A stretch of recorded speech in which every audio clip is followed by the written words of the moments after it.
Isang mapagpala at magandang umaga po sa mga kapwa ko kawani at lingkod bayan ng pamahalang lungsod ng Maynila.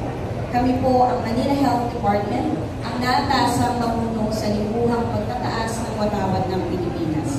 Sisimulan po natin ang ating programa sa pag-awit ng lupang hinirang na pangungunahan ng Manila Health Department Choir. Isang taus-pusong panalangin naman ang iaalay ni Ms. Rosalie Chia para sa pag-uumpisa ng panibagong linggo. Susundan naman ito ng panunumpa ng katapatan sa watawat ng Pilipinas sa paggabay ni Dr. Maria Agnes Paderanga, District 3 Health Officer. Nasusundan ang sabay-sabay na pag-awit ng awit ng Maynila na pangungunahan muli ng MHD Choir. Kasunod ang panunumpa ng lingkod bayan sa pangunguna ni Dr. Paz Genevieve Herrera, Division Chief ng Arman Canoo. Susunod ay ang panata sa Bagong Pilipinas sa gabay ni Engineer Manny Anthony Taguba, Chief ng Division of Sanitation. Susundan ito ng pag-awit ng himno ng Bagong Pilipinas na pangungunahan pa rin ng MHD Choir.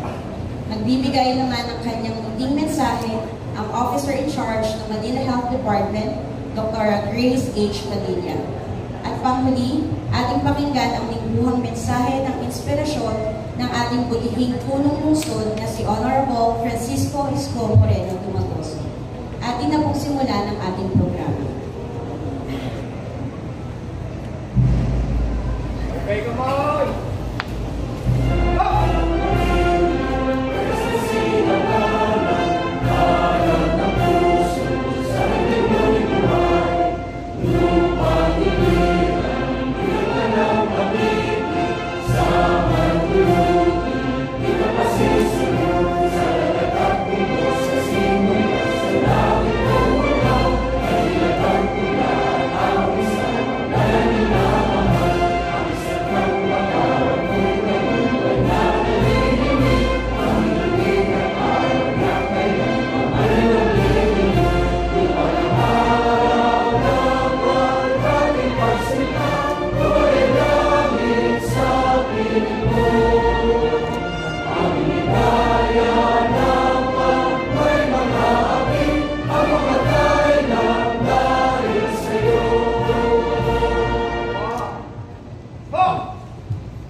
Tayo po ay umupo at manalangin. Mahabaging Ama, aming Diyos, hingin mo ang aming panalangin para sa aming bansa. Hinihiling namin ang iyong patnubay at pagpapala para sa aming mga pinuno at mamamayan. Puspusin mo ng katarungan at karunungan ang mga namumuno, upang sila ay maglingkod ng tapat, may malasakit at takot sa iyo. Ilayo mo ang aming nasod sa kasamaan at katiwalian.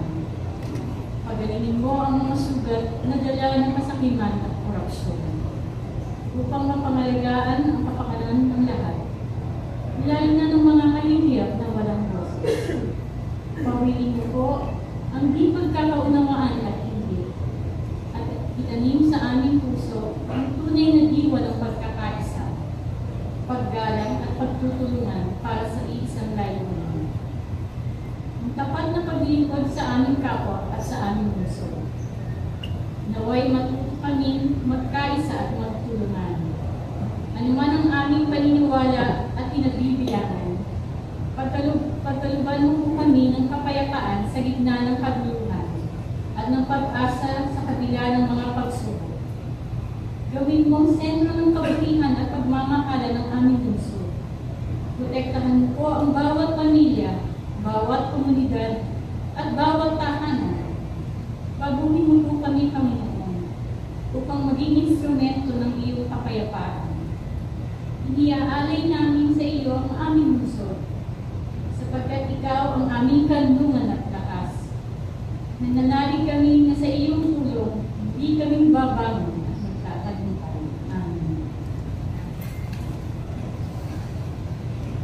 Taas natin ang ating kanang kamay sa ayos ng panunumpa. Ako ay Pilipino, buong kapatatan na lumumpas sa watawat ng Pilipinas at sa bansang kanyang sinasagisay, na may laman, katarungan at pagkakalayaan na pinakikilos na sambayan ng mga Diyos, makatao, makakalikasan at makabayan.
Nating taas ang ating panakamay sa panunumpa.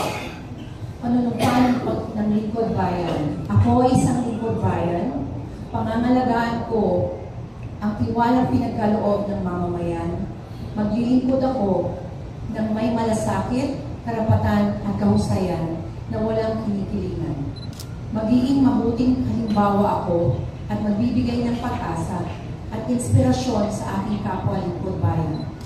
Lilinanin ko ang aking sariling kakayahan upang sa lahat ng panahon ay makapaglingkod ko ang buong kahusayan ang sambayanan. Hindi ako makikibahagi sa mga katiwalaan sa pamahalaan. Pipigilan at isasalawalat ko sa pamamagitan ng tama at angkop na pamamaraan. Isasabuhay ko ang isang lingkod bayang makadiyos, makatao, makakalikasan at makabansa. Tutugon ako sa mga hamon ng makabagong panahon, tungo sa adikain ng matatag, maginhawa at panatag na buhay. Sa mga tungkulin at hangarin ito, kasihan nawa ako ng may kapal. Hindi po natin taas sa ating panata sa bagong Pilipinas. Bilang Pilipino, buong pagmamalaki kong isa sa buhay ang bagong Pilipinas. Buhay sa aking dugo ang lahing dakila, magiging at may dangal. Palaging dadalhin sa puso, isip at diwa ang aking pagmamahal sa kultura at bayang silangan. Kaisa ng bawat mamamayan, iaalay ko ang aking talino at kasanayan sa pagpapaunlad ng aking bayan. Taglay ng galing na naaayon sa pagdaigdigang pamantayan, magiging instrumento ako sa pagsulong ng kagalingan, karunungan at kapayapaan. Makikisa at makikilahok ako sa mga adikain ng pamahalaan. Dahil ang kaunlaran ay hindi lamang responsibilidad ng ilan. Isusulong at pangangalagaan ko ang karangalan, kalayaan at interes ng aking bayang minamahal. Bilang Pilipino na may pagmamahal, pakialam at malasakit. Hindi makasarili, kundi para sa mas makakarami. Tatahakin ko ang landas tungo sa isang bagong Pilipinas.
Pilipino, husay at lakas, maganda ng talento, hanggang maging pagpaling sa kahit anong oras.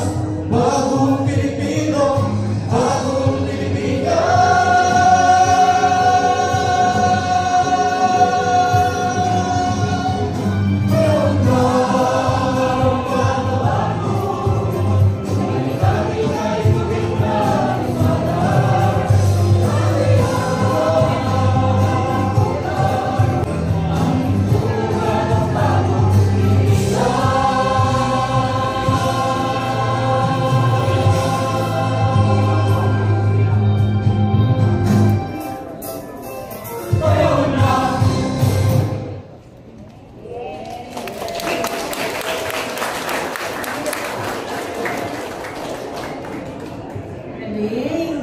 Very nice po. Yan po ang na-pressure ng Manila Health Department. Hindi dapat tinatago, inalalabas dapat.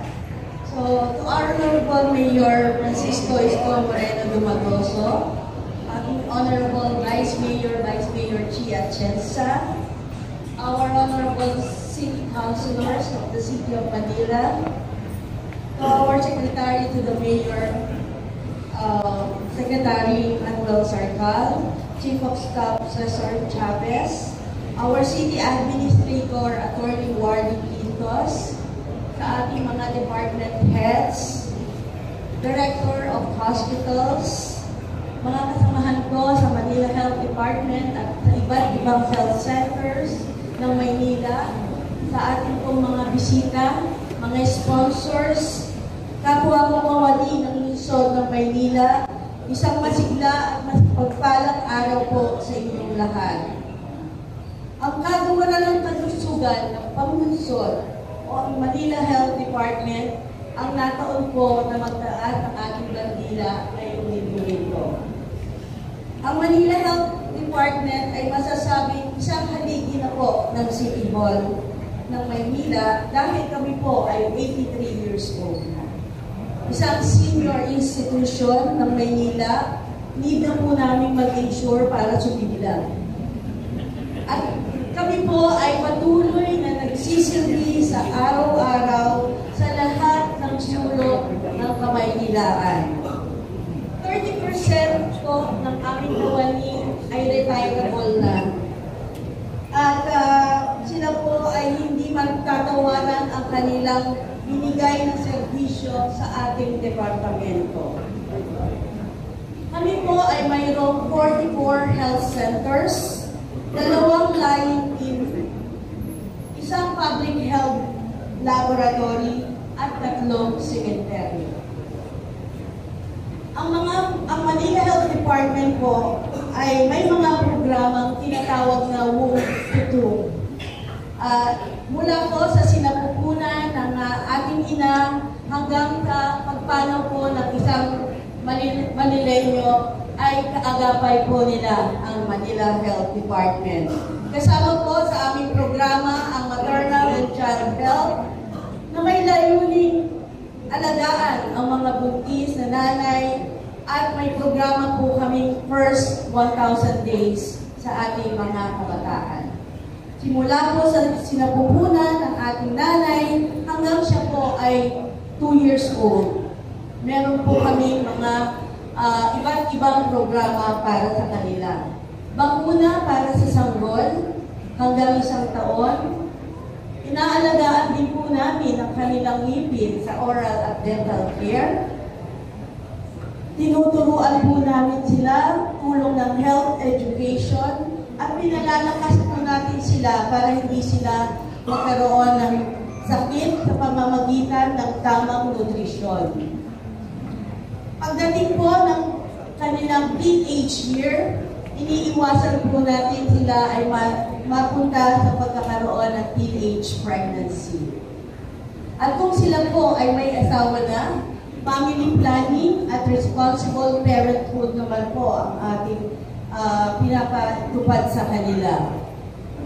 Ang programang Sanidad, ito po ang nag-iiwas sa atin ng mga dengue at influenza At ang ating City Epidemiological Session or ang CESU, sila naman po ang nag-report sa atin tungkol sa leptospirosis. At hindi rin po pahuhuli ang ating disaster response na lagi po kayong nandiyagaan kung sa mga sakunang natatanggap po natin. At kung tayo po ay papanaw, nandiyan po, mamili po kayo, pwede po sa Manila North, Manila South, o kaya sa Islamic Cemetery. Nandiyan po silang lahat, tatlo. Alagang Manila Health Department po dyan. Shout out ko lang po ang mga direktor natin sa sementeryo. Napakagaling po nila. Palakpakan po natin siya. Meron na po tayong CCTV at paging system sa ating sementeryo na direktiba po ng ating leaders po. Palakpakan po natin. Good po. Meron na rin po tayong crematorium at meron na rin po tayong columbarium. So, yan po ang alagang Manila Health Department, alagang may puso. Para po sa aming mga kasamahan sa Manila Health Department, maraming salamat po sa inyong warm welcome sa akin. At sa mga challenges nating nararamdaman or nararamdaman, whether sa family natin, sa trabaho, sa love life, o kung ano man yan, lagi lang po tayong magpe-pray, hope, and do not worry. Mag-auto-correct po yan. We did our best, and God will do the rest. Kung nalampasan po natin ang COVID-19 na hindi naman siya nakikita, malalampasan po rin natin ang mga kasamahan natin na nakikita. So mag-smile lang po tayo lagi, okay?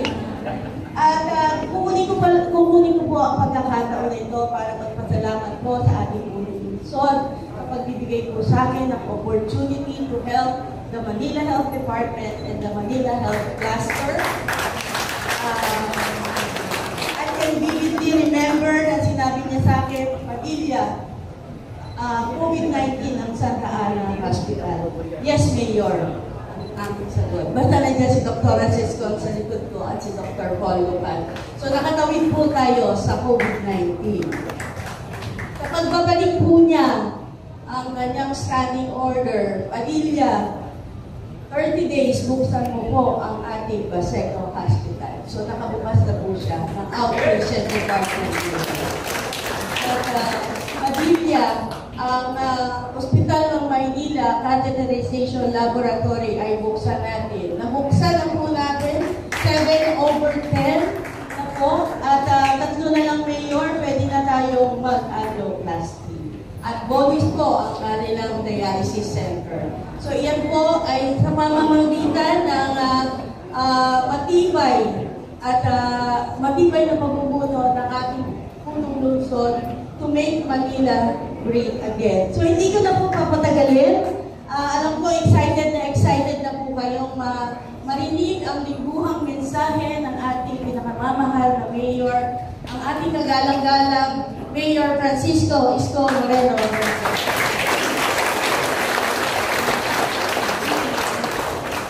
Thank you, Director Grace Padilla, ang Director ng ating Manila Health Department. At yung may mga talentadong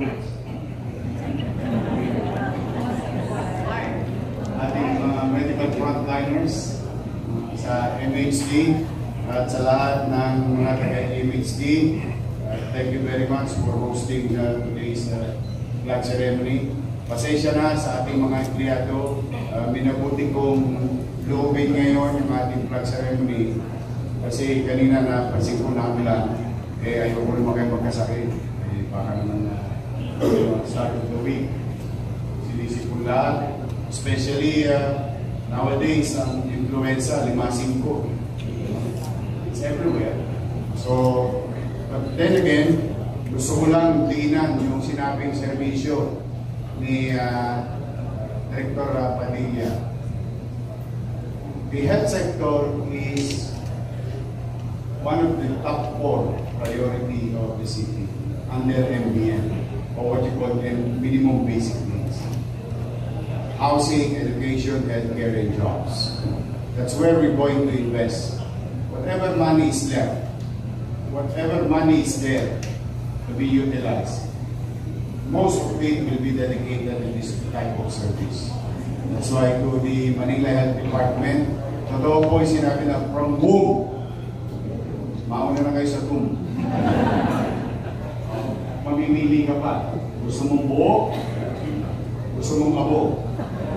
It's available. But this type of services na maaari, minsan ikinikipit, balikat na lang natin as if it is parang normal. This is the most expensive expenditures ng City of Manila because one, mahal magkasakit. I think it's a given fact. Two, talaga, it's a never-ending expenses. Three, this I can honestly and proud to say, being Manileño. Not as the mayor only, but bilang Manileño. I think we are the largest public healthcare provider in the entire country through MHD. Palakpakan ninyo ang mga. And in the coming weeks and days and months of our lives, we will continue to reinforce our health center. Doon sa mga nakita kong ibang health center, talagang for Diyos por Santo, ang magkakasakit na yung ating mga health center employees. Meron ako nakitang isang health center, pinakamagandang health center sa buong mundo. The only health center na may resort. Kasi may halls. Yung San Nicolas Health Center. Diyos ko, maawa ka sa mga empleyado natin. The irony of this is just like 2-3 kilometers away from City Hall. And nobody thought of visiting these places. Kaya sa mga health center, kung napapansin nyo, kung isang nagra-random check-up. Because I wanted to see your situation. And that is a directive to Director Padilla. Make a wish list. Nabi, dito marami kaming wish. Marami kaming list. Dalang choppy pa, pero at least ang naluri sa Sarada to improve our healthcare facility. In fact, today, one of the life-saving machine will be made available in our health center. From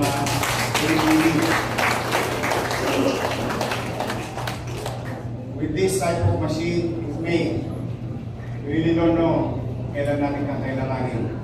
But this will not be only placed in our 44 health center, but also through the leadership of Superintendent Lumeda, ito ilalagay din natin sa 100 plus na eskwelahan natin sa Luzon ng Manila. Thanks to the effort, the men and women of MDRRMO, Director Arnel Angeles. Karoon ng training. Sige nga, itanong mo dito. I-translate mo. Ano yan?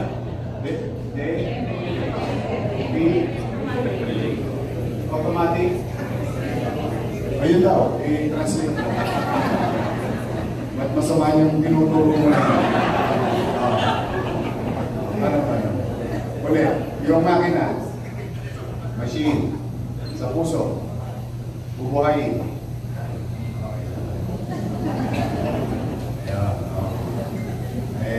Ito po ay isang makina, maaaring simpleng makina, but as you already know by this time, to me, life is life.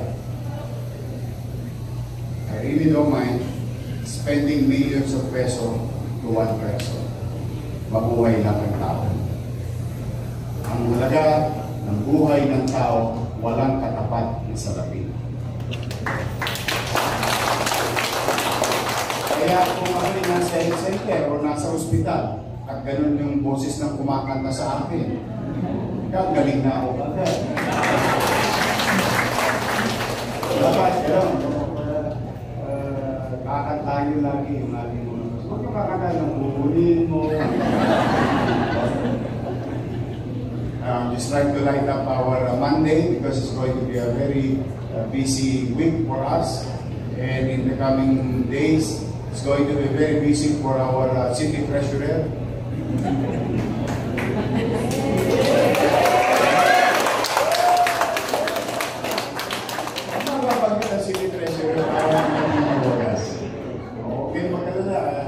Sa totoo lang, not for anything else, sa totoo lang, spoiled na agad sa ito.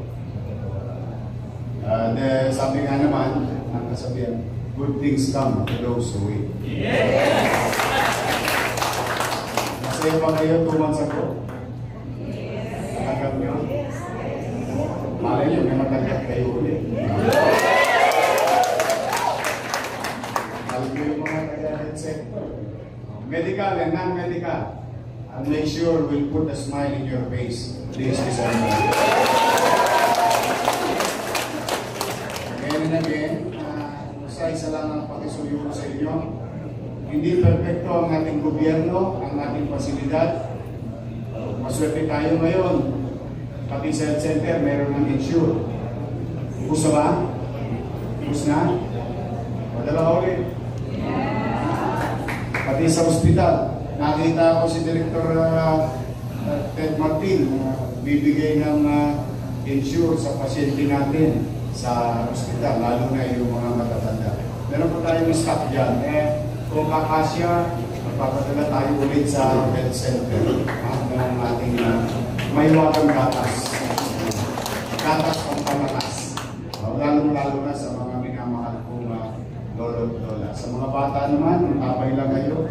Meron din kaming iniisip ni Director Padilla para ma-resolve natin ang malnutrition sa ating mga bata na nila. Now, I would like to make mention of our visitor today. Meron tayong guest from the Manila Board of Realtors Incorporated 2025. NBR. President Attorney Ray Nathaniel Iporong. IPP Ms. Loreline Pavilion. Past President Elias Ang. Past President Arlene Posadas. Past President Maria Rosario Antonio. Director Marilu Patrata. J.G. Mendoza. Dante Dalayo. Lenet Manipula. Isabel Villena. Members Cora Regala. Janela Escobedo. Angela Olaguera. Adrian Timbol. Richelda Francisco. Oscar Mendoza. Merlin Brillo. Norberto Torren. Welcome po sa aming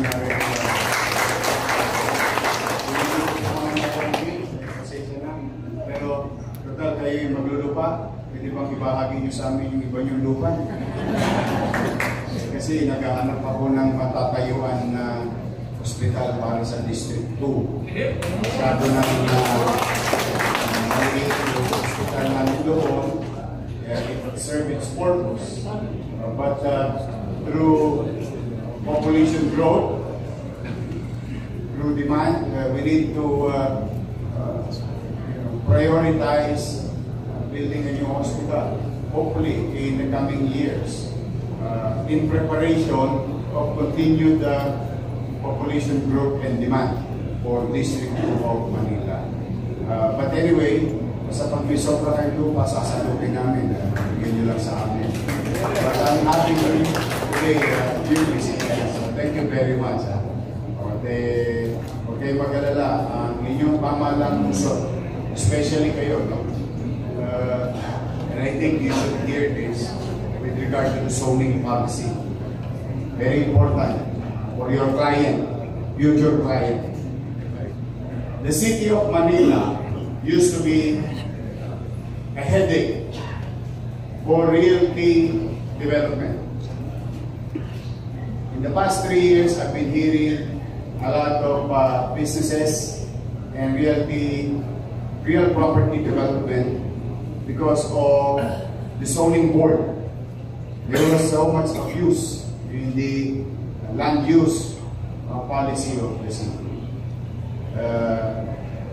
During my first term, niliberalize ko lahat ng rules, trying to make it more easy for the businesses to develop their property and have it rented out to create commerce and opportunity for our people. And I would like to inform you 2 months ago,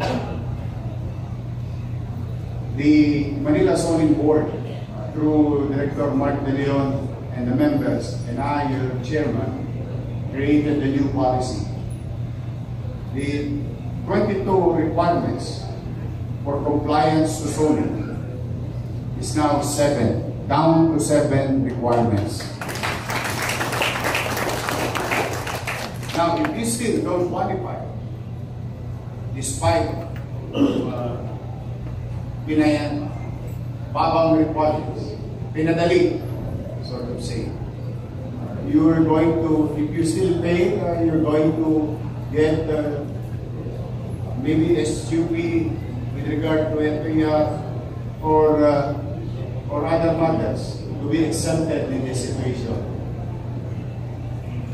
Under the exemption rule, there is about 15 items. And I would like to inform you 5 items na lang ang inyong itutunan. We wanted business, we wanted development. It is not only for the city government to develop itself. I think the bigger picture, it is the private sector. If you allow to develop, the private sector to develop, more opportunity for us, more sources for us. The velocity of money is faster for everyone. Kaya sa amin, stimulant lang ang gobyerno. We just stimulate the economy by infusing more development in our city. Infrastructure, vertical and horizontal. But the big chunk of any city, or even the country for that matter, is for the private sector to have an opportunity and level playing field in their transaction of business or in their fields of undertakings. That is the policy of your city. And with that, unti-unti ngayong sumisigla ang hanap buhay sa Maynila. We've signed almost 6,000 more or less new businesses in the last 3 months. Do the math. So businesses are coming in, coming back, like the song. You keep coming back to Manila. And that is going to be our policy as long as I'm here. Maaliwalas ang paghahanap buhay sa Manila. And with that kind of policy, we generated or created 12,000 plus new jobs for the city. At ito mga nakaharap ng doktora at non-medical, marami yan na-promote last week.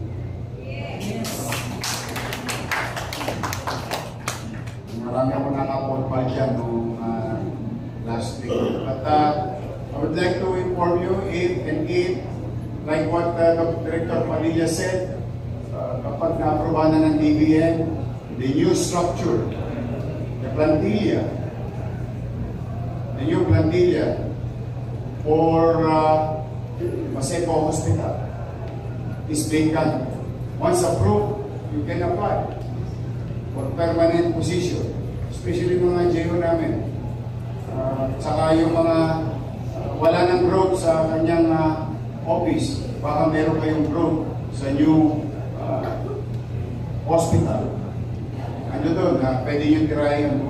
We're gonna submit it in the coming weeks before the DBM for approval. Yung new plantilla of Maseco Hospital. Marami po yan napopromote. Hindi ko po nakikita. Hindi ko pa na-meet. Hindi Iba naman, permanent. Hindi ko rin nakita. We try to, as much as we can, may not be perfect, but as much as we can, meritorious tayo, based on merits and wrongs. Kaya, magsipag lang kayo. You'll never know. You'll never know. Dasal din kayo. Malay ninyo. Diba? Si Grace, who would thought that she can be a director. She's just like you. Doctors in our community, our city. But, you know, the leadership saw her dedication. And the rest is history for her. That goes to everyone. Hopefully, mag-sipag kayo. Again, to our visitors, thank you very much for your time. Kung magpapapicture kayo mamaya, bet-bet lang. Kahit mabiyang chopping namin yan. Malakalaki hinahanap ko, wala ko isang billion. Para sa mga bonuses. Ako ang hirap. At God will provide. So kayo, mag-iingat kayo, ha? Hayaan nyo na muna yung problema na pananalapi, karapin ko araw-araw. Basta magbigay tayo ng servisyo sa ating kapwa na may ngiti. Yun lang ang request ko sa inyo. Minimum, ngiti. Pagka medyo maganda pa ang process mo, tulad ng kumanta kanina. Ayun naman lambing ko sa inyo. Let's serve our people with empathy and love. Minsan ang yakapson mas nakagagaling kaysa ang oksisyon. Isa, the touch of doctors, healthcare provider. Minsan yung pakikitungo ninyo nakagagaan na sa kinakarap na karamdaman ng isang pasyente. I do believe in that. Nararamdaman natin yan sa nanay natin. Di ba pag may sakit tayo? Pagka tayo na-approach na ng nanay natin, gumagaan ang pakiramdam natin. I think that goes also with our medical frontliners and non-medical. So, mag-ingat kayo to our partners in the national government, fire, jail, police. Have a pleasant week and safe week for us. Huwag kayo mawalang pag-asa. Nakabangon din tayo. Alpas tayo rito. In my own little way, I will do my best na mairagos natin, maitawid natin ang mga tagalungsod ng Maynila.